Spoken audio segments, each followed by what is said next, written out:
जय जय शङ्कर हर हर शङ्कर जय जय शङ्कर हर हर शङ्कर जय जय शङ्कर हर हर शङ्कर जय जय शङ्कर हर हर சமூக தனி வாழ்க்கை நெறிகள், தெய்வத்தின் குரல் 3ஆம் பாகம், பரோபகாரம், ராமனும் கண்ணனும் காட்டிய வழி.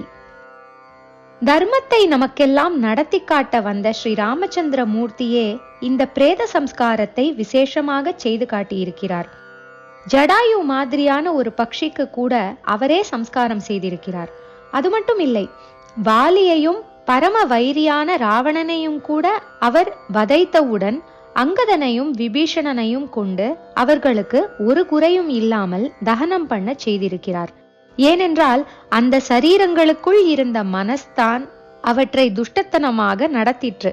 உயிரோடு கூட அந்த மனஸ் வெளியேறிய அப்புறம் ஸ்வயமாக கெடுதல் இல்லாத பகவானுடைய அற்புத சிருஷ்டியான அந்த உடம்புகளுக்கும் உரிய மரியாதையை செய்வதில் ராமரே கண்ணும் கருத்துமாக இருந்து யதோக்தமாக சம்ஸ்காரம் பண்ணுவித்திருக்கிறார்.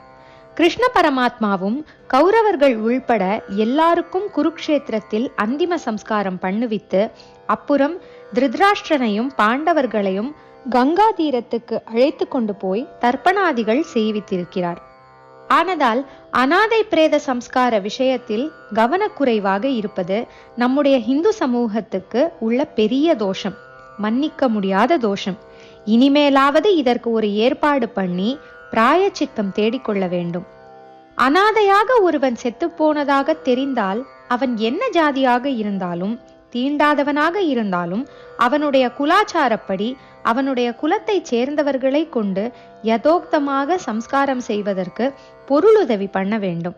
இதற்காக பலர் சேர்ந்து பணம் போட்டு மனசார பணி புரிய வேண்டும். ஏகதேசமாக செய்ய சக்தியுள்ள தனிகர்கள் இதை பெரிய தர்மம் என்று புரிந்து கொண்டு விசேஷமாக உதவி செய்ய வேண்டும். அநேக தர்மஸ்தாபனங்கள், ட்ரஸ்டுகள் நம் இந்து சமூகத்தாரால் ஏற்படுத்தப்பட்டிருக்கின்றன. அவர்களும் அநாதை பிரேத சம்ஸ்காரம் உத்தமமான கைங்கரியம் என்று ஸ்பெஷல் இன்ட்ரெஸ்ட் எடுத்துக்கொண்டு இதற்காக தாராளமாக பொருளுதவி செய்ய வேண்டும். சிலரது கஷ்டம் பலருக்கு பரீட்சை. லோகத்தில் சில பேர் ஏன் ரொம்ப கஷ்டப்படுகிறார்கள் என்றால் மற்றவர்கள் அவர்களுக்கு பரோபகாரம் செய்கிறார்களா என்று பார்ப்பதற்காகத்தான் ஈஸ்வரன் இப்படி பரீட்சை பண்ணுகிறான் என்று சொல்லுவதுண்டு. அவனவன் தன் கர்மாவுக்காக கஷ்டப்படுகிறான். நாம் உதவி பண்ணினாலும் கூட அவன் பலனடைய முடியாதபடி கர்மா குறுக்கே நிற்கலாம் என்பது வாஸ்தவம்தான். ஆனால் நம் உபகாரத்தால் அவர் கர்மா தீருகிறதோ தீரவில்லையோ, நம்மால் ஆன பிரயாசையை நாம் பண்ணுவதுதான் மனுஷ்ய தர்மம். ஒருத்தனை கர்மாவுக்காக தண்டிக்கிற போதே ஈஸ்வரன் மற்றவர்களுடைய பரோபகார சித்தத்துக்கும் அதை ஒரு டெஸ்டாக வைக்கிறான் என்றுதான் நாம் எடுத்துக்கொள்ள வேண்டும். நாம் உபகாரம் பண்ணியும் அது அவனுக்கு பிரயோஜனமாகாவிட்டால்தான் கஷ்டம் என்பது அவன் கர்மாவுக்கு தண்டனை என்று சொல்லலாம். அநேக சமயங்களில் பரோபகாரத்தினால் பிரத்தியார் கஷ்டத்தை போக்கவும் முடிகிறதே. இப்படியானால் என்ன அர்த்தம்? நாம் பரோபகாரம் பண்ணி அவன் கஷ்டத்தை போக்குகிறோமா என்று பகவான் டெஸ்ட் பண்ணியதாகத்தானே அர்த்தம். இதே மாதிரிதான் தனி மனிதனுக்கு கஷ்டம் வருகிறது போலவே ஒரு ஜன சமுதாயத்துக்கே பஞ்சம், வெள்ளம், எரிமலை, பூகம்பம், தீ விபத்து முதலான உட்பாதங்கள் ஏற்படுவதிலும் மற்றவர்களுடைய பரோபகார சிந்தனைக்கு பகவான் வைக்கிற பரீட்சையும் சேர்ந்திருக்கும். இம்மாதிரி நிவாரண பணிகளை பற்றி நான் இதுவரை சொல்லவில்லை. விசேஷமாக இதை பற்றி சொல்லி வற்புறுத்த வேண்டியதும் இல்லை. இப்படி ஒரு பெரிய கஷ்டம் பல பேருக்கு ஏற்படுகிறது என்றால் யாரும் சொல்லாமலே பணத்தாலோ சரீரத்தாலோ உதவி பண்ண வேண்டும் என்ற எண்ணம் அவரவர்க்கும் பொங்கிக் கொண்டு வர வேண்டும். சர்க்கார், ரெட் கிராஸ், ராமகிருஷ்ணா மிஷன் முதலானவர்களோடோ அல்லது தாங்களாகவோ சங்கமாக சேர்ந்தோ அல்லது தனிப்பட்ட முறையிலோ எப்படியானாலும் இந்த மாதிரியான கெலாமிட்டிகளில் ஒவ்வொருவரும் பணி செய்ய வேண்டியது அவசியம். குறிப்பு: இம்மாதிரி பெரிய உட்பாதங்களில் ஸ்ரீ மகா பெரியவர்களின் திருவுளப்படி காஞ்சி ஸ்ரீமடம் ஆற்றி வந்துள்ள அரும்பணிகள் அனந்தம். 1924 காவிரி வெள்ளம் ஏற்பட்ட போது கஷ்ட நிவாரண பணியில் நமது மடம்தான் முன்னின்றது. 1961 ஏற்பட்ட காவிரி வெள்ளத்தின் போது மடம் அற்புத பணி புரிந்தது மட்டுமின்றி இப்பணியில் உதவிய மற்ற ஸ்தாபனங்களுக்கு ஆசி வழங்கிய ஆச்சாரியர்கள் இதிலே பங்கு கொண்ட திமுகவையும் குறிப்பிட்டு நன்றியும் பாராட்டும் தெரிவித்தார்கள்.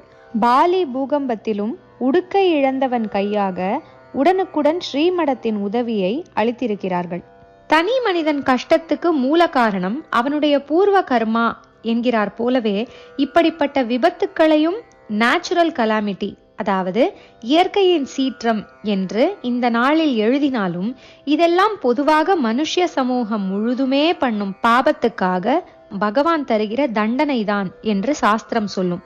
தண்டனையாக பெற்று வருத்தப்பட்டு கொண்டேதான் அந்த பாபத்தை நாம் தீர்க்க வேண்டும் என்றில்லை. இம்மாதிரி சமயங்களில் நாம் பண்ணுகிற மனப்பூர்வமான கஷ்ட நிவாரண தொண்டாலும் பாபத்தில் பாக்கி இருப்பதை போக்கிக் கொண்டு விடலாம். இப்படி தொண்டு செய்யாமல் கருங்கல் மாதிரி இருந்தால் அதுவே ஒரு பாபம். இன்றைக்கு ஜனசமூகத்தின் பிரதிநிதியாக இன்னொருத்தன் வாங்கி கொண்ட தண்டனை கல் மாதிரி இருக்கிற நமக்கே நாளைக்கு வரும். ஒருத்தனுடைய கஷ்டத்தில் இப்படி இன்னொருத்தனுக்கு டெஸ்ட் இருக்கிறது. அதிலே பாஸ் பண்ணினால் பிரைஸ் கிடைக்கும். சில பேர் ரொம்பவும் பரிதாபகரமாக கேட்பார் யாருமின்றி அனாதையாக சாவதிலேயே மற்றவர்களுக்கு ஒரு பரீட்சை வைக்கிறான் பகவான். இவர்கள் தன்னால் படைக்கப்பட்ட அந்த அற்புதமான சரீர மெஷினை அதற்குள்ள மரியாதை கொடுத்து சம்ஸ்காரம் பண்ணி தன்னிடம் சேர்க்கிறார்களா என்று பரமேஸ்வரன் பார்க்கிறான். பரீட்சைக்கு பரிசு என்னவென்றால் பரதேவதையின் கடாட்சம். அநாத பிரேத சம்ஸ்காராத் அஸ்வமேத பலம் லபேத் என்கிற போது ஓர் அநாதை பிரேதத்துக்கு சம்ஸ்காரம் பண்ணுவிக்கிறவனுக்கு ஈஸ்வரன் ஓர் அஸ்வமேதம் பண்ணினால் எவ்வளவு புண்ணியமோ அவ்வளவு புண்ணியத்தை பிரைஸாக கொடுத்து விடுகிறார் என்று நேர் அர்த்தமானாலும் இந்த அஸ்வமேதமே அம்பாளுக்கு ஆராதனை என்று திரிசதி சொல்லுவதால் அவளுடைய பரம கிருபையே பலனாக கிடைக்கிறது என்றும் அர்த்தமாகிறது. நமக்கு வேண்டிய பெரிய பிரைஸ் சாக்ஷாத் அம்பாளின் அனுகிரகம்தான். அஸ்வமேத புண்ணிய பலனாக தேவலோகத்துக்கோ பிரம்மலோகத்துக்கோ போய் நமக்கு ஒன்றும் ஆக வேண்டாம். அங்கெல்லாம் போனாலும் புண்ணியம் தீர்ந்த பின் ரூபாய் செலவழிகிற மாதிரி செலவழிந்த பின் பூலோகத்துக்கு திரும்பி வந்துதான் ஆக வேண்டும். ஆனால் அம்பாளின் சரணார விந்தங்களுக்கு போனோமானால் திரும்பவே வேண்டாம். நித்யானந்தம் என்ற சாஸ்வத சௌக்கியம் அதுதான். அந்த அம்பாள் எப்படி இருக்கிறாள்?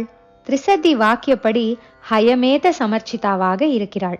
அதாவது அஸ்வமேதம் செய்தால் அதையே தனக்கு பெரிய ஆராதனையாக எடுத்துக்கொண்டு அனுகிரகம் பண்ணுகிறவளாக இருக்கிறாள். நமக்குத்தான் சுலபமான அஸ்வமேதமாக அநாத பிரேத சம்ஸ்காரம் இருக்கிறதே. இதனால் கிடைக்கிற பலனை அம்பாளின் அனுகிரகமாக எக்ஸ்சேஞ்ச் பண்ணி கொண்டால் அது ஒரு நாளும் செலவழியாத புண்ணிய கரன்சியாக அக்ஷயமாக இருந்து கொண்டு நம்மை இந்த லோகத்துக்கு மறுபடியும் அனுப்பாமல் காப்பாற்றும். இன்னொருத்தனுக்கு செய்கிற மரண சம்ஸ்காரமே நம்மை ஜனன மரணங்களிலிருந்து விடுவிக்க கை கொடுக்கும். ஆனதால் அநாத பிரேத சம்ஸ்காரத்தில் நாம் அலட்சியமாக இருக்கிறோம் என்றால் நாம் அசடு என்று அர்த்தம். பரமாத்மா ரொம்ப சுலபமாக ஒரு பரீட்சை வைத்து அஸ்வமேத பலனை அம்பாளின் பிரீதியை நாம் அடைவோமா என்று பார்க்கிற போது நாம் இதை கோட்டை விட்டு நின்றால் அசடு என்றுதானே அர்த்தம். ஆகையால் எந்த ஜாதியானாலும் அநாதை பிரேதங்களை பற்றி நமக்கு தெரிய வந்தால் இந்த கைங்கரியம் நமக்கு கிடைத்ததே என்று அதற்குரிய சம்ஸ்காரத்தை பண்ணுவித்து ஒரு பெரிய அஸ்வமேத யாக பலனை அடையும் சந்தர்ப்பத்தை பிரயோஜனப்படுத்தி கொள்ள வேண்டும். இனிமேல் ஒரு ஹிந்து பிரேதத்தை ராஜாங்க சேவகர்கள் ஒரு சடங்கும் இல்லாமல் புதைத்தார்கள் என்ற அபக்யாதி நமக்கு இருக்கக்கூடாது. செத்துப்போன உடம்புக்கு என்ன முக்கியம் என்று இல்லாமல் இந்த சம்ஸ்காரமே எல்லா பரோபகாரத்துக்கும் அஸ்திவாரம் என்ற உணர்வோடு இதிலே அக்கறை காட்ட வேண்டும். ஹயமேத சமர்ச்சிதா என்று திரிசதியில் அம்பாளுக்கு பெயர் இருப்பது போல் சஹஸ்ரநாமத்தில் வர்ணாசிரம விதாயினி என்று ஒரு பெயர் இருக்கிறது. இதன்படி அந்தந்த ஜீவனின் குலதர்மப்படி அதன் சரீரம் சம்ஸ்காரம் ஆகும்படி செய்தாலே அம்பாளின் பிரீத்திக்கு பாத்திரமாவோம். ஸ்ரீமாதாவின் கிருபையால் அவளுடைய குழந்தைகளான எல்லா ஜாதி வர்ண குல ஆசிரமங்களைச் சேர்ந்த ஜீவகோடிகள் எல்லாருக்கும் பரஸ்பரம் உண்மையான சகோதர மனப்பான்மை ஏற்பட்டு அதன் மூலம் உலகத்தில் அன்பும் பொருளும் அருளும் குறையாது வளர வேண்டும். ஜெய ஜெயசங்கர, ஹரஹர சங்கர, மகா பெரியவா சரணம். जय जय शङ्कर हर हर शङ्कर, जय जय शङ्कर हर हर शङ्कर, जय जय शङ्कर हर हर शङ्कर.